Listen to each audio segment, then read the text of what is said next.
ಒಬ್ಬ ನಿಷ್ಠಾವಂತ JDS ಕಾರ್ಯಕರ್ತ ನನಗೆ ಆಗಿರೋ ಅನ್ಯಾಯನ ನಾನು ತೋಡಿಕೊಂಡು ಈಗಾಗಲೇ ಎಲ್ಲ ವಿಚಾರನ ಇಂಜಿನಿಯರ್ ಸಾಹೇಬರು ತಿಳಿಸಿದ್ದಾರೆ ಯಾರಿಂದ ಅನ್ಯಾಯ ಆಯ್ತು ನನಗೆ ಅಂತ.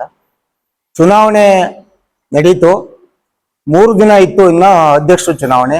ಅವ್ರ ಆಫೀಸಲ್ಲಿ, ಆನಂದ್ ಅವರ ಆಫೀಸಲ್ಲಿ ಹೋಗಿ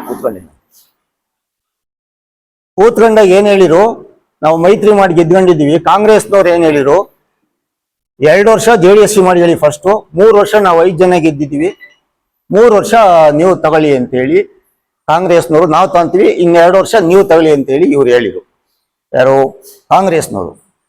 ನಾನು ಇದೇ ಆನಂದ್ ಅವರಿಗೆ 2 ಕೈ ಜೋಡಿಸಿ 3ನೇ ಬಾರಿ ಗೆದ್ದಿದ್ದೀನಿ ನಾನು, ದಯವಿಟ್ಟು ನನಗೊಂದು 6 ತಿಂಗಳು ಅವಕಾಶ ಕೊಡಿ, 6 ತಿಂಗಳ ನಂತರ ಇನ್ನ 1.5 ವರ್ಷ ನೀವೇ ಮಾಡ್ಕೊಳ್ಳಿ ಅಂತ ಕೈ ಮುಗಿದದ್ದು ಕೇಳಿದೆ. ಸುಮಾರು ಜನ ಲೀಡರ್ಗಳು ಅವತ್ತಿದ್ರು, ಅವರು ನನ್ನ ಪರವಾಗಿ ಮಾತಾಡಿದರೆ. ಮುಂದೆ ನಾನು ಹೇಳ್ತೀನಿ, ಎಲೆಕ್ಷನ್ ಹಾಕಿ ಗೆದಿತಿದ್ದಂಗೆನೆ ನಮ್ಮ ಅಮ್ಮ ಅಧ್ಯಕ್ಷ ಅಂತ ಹೇಳಿದ್ದೀನಿ ನಾನು, ನೀನ್ ಅಂಕ ಅಂತ ಬಂದಿದೆ ಎದ್ದೋತಾರ ಆಚೆಗೆ ಅಂತ ನಾನು ಯಾವುದೂ ಸುಳ್ಳು ಹೇಳಲ್ಲ, ನಾನು ಯಾವುದೇ ಒಂದು ವಿಚಾರ ನಾನು ಸುಳ್ಳು ಹೇಳಲ್ಲ. ನನಗೆ ಅನ್ಯಾಯ ಆಗಿರೋದು, ನಾನು ಯಾರಿಂದ ಅನ್ಯಾಯ ಆಗಿದೆ, ಇದು ಏನಾಗಬೇಕು, ಇದು ಯಾಕೆ ಆಗ್ತಾ ಇದೆ ಅಂತೇಳಿ ಮಾಡ್ಬೇಕು.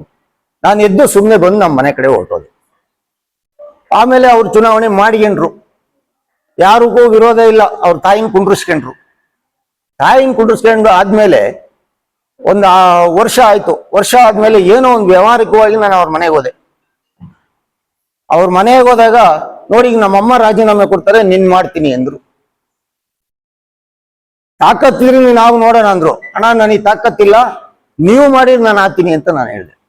ಆಯ್ತು ನೀನ್ ಮಾಡ್ತೀನಿ ಹೋಗಿ ನಾನು ಈ ಸಾರಿ ಅಂತ ಹೇಳಿ ಒಪ್ಕೊಂಡ್ರು. ಅದೇ ಪ್ರಕಾರ ಬೆಳಗಿಗೆ ರಾಜೀನಾಮೆ ಕೊಟ್ಟು ಪೂರ್ತಾಗಿ ನಾನೇ ಆ ರಾಜೀನಾಮೆ ಪತ್ರವನ್ನು ತಗೊಂಡು AR ಹತ್ರ DR ಹತ್ರ ನಾನೇ ಎಲ್ಲ ಮಾಡಿಸಿ ನನ್ನ ಮಗನ ಮದುವೆ ಸಾಗಿಸಿದೆ. ಬರೀ 25 ದಿನ ಇತ್ತೀನಿ ನಾವು. ಪತ್ರಿಕೆಗಳು ಬೆಂಗಳೂರಿಗೆ ಹೋಗಿ ತರಕಾಗಲ್ಲ, ಈ ಚುನಾವಣೆ ಪ್ರೋಸೆಸ್ ಓಡಾಡ್ತಾ ಇದ್ದೀನಿ ಅಂದ್ಬಿಟ್ಟು ಫಸ್ಟ್ ಪತ್ರಿಕೆ ತಂದು ನಮ್ಮ ಮನೆಯೊಳಗ ಜೋಡಿಸ್ಕೊಂಡೆ. ನಾನು ಪತ್ರಿಕೆಗಳನ್ನ ನಾನು ಜೋಡಿಸ್ಕೊಂಡಿದ್ದೀನಿ. ಎಲ್ಲ ಬಂದವರೆಲ್ಲ ಕೇಳ್ತಾರೆ, ಯಾಕೆ ಇಲ್ಲಿ ಕೇಳಿದ್ದೀರಾ, ಪ್ರಿಂಟಿಂಗ್ ಪ್ರೆಸ್ಸಿಗೆ ಕೊಡಿಲ್ಲ ಅಂತ. ಅಧ್ಯಕ್ಷ ಅಂತ ಹಾಕ್ಸು ಅಂತ ಹೇಳಿವ್ರೆ ಆನಂದ್ ಅಣ್ಣವರು, ಅದಕ್ಕೋಸ್ಕರ ನಾನು ಪತ್ರಿಕೆಗಳನ್ನ ನಾನು ಮನೆ ಇಟ್ಕೊಂಡಿದ್ದೀನಿ. ಬಂತು ಇನ್ನು ಎಲೆಕ್ಷನ್ 4 ದಿವಸ ಆಯ್ತು. ಕೆಲವು ಬೇಕಾದ ಲೀಡರ್ಗಳನ್ನೆಲ್ಲ ಟೂರ್ ಕಳಿಸಿರು, ನನ್ನ ಗಮನಕ್ಕೆ ತರಲಿಲ್ಲ. ಬರ್ತಾ ಬರ್ತಾ ಬರ್ತಾ ಬರ್ತಾ ಲಾಸ್ಟ್ಗೆ ನಾಳೆ ಎಲೆಕ್ಷನ್ ನೆಲಮಂಗಲಕ್ಕೆ ನಾನು ಬಂದ್ರು, ನನ್ನ ಒಬ್ಬಂದೇನೆ. ನಾನು ಹೋದೆ, ಮನೆಗೆ ಬಾ ಹೇಳ್ತೀನಿ ಅಂದ್ರು. 11 ಗಂಟೆ ರಾತ್ರಿವರೆಗೂ ಕಾದೆ, ಮನೆಗೆ ಬಾ ಹೇಳ್ತೀನಿ ಅಂದ್ರು. ಮನೆಗೆ ಹೋದೆ ಬೆಳಿಗ್ಗೆ.